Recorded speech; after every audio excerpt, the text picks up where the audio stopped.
ನಮಸ್ಕಾರ ಎಲ್ಲರಿಗೂ.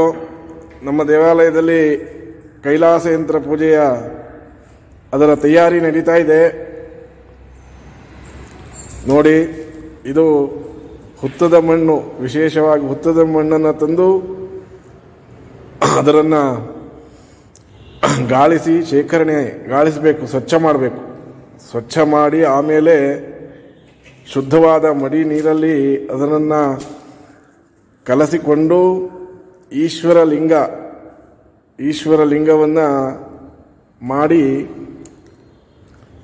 ಅದನ್ನು ಇಡಬೇಕು. ಇದು ಕೈಲಾಸ ಯಂತ್ರ ಪೂಜೆ, ಕೈಲಾಸ ಯಂತ್ರ ವಿಶೇಷವಾಗಿ ಇದು ಅದರ ತಯಾರಿ ನಡೀತಾ ಇದೆ. ಹಾಗಾಗಿ ನಮ್ಮ ಎಲ್ಲ ಪುರೋಹಿತರು ಅದರಲ್ಲಿ ಎಲ್ಲ ನಿರತರಾಗಿದ್ದಾರೆ. ಹಾಗಾಗಿ ಎಲ್ಲ ನೋಡಿ.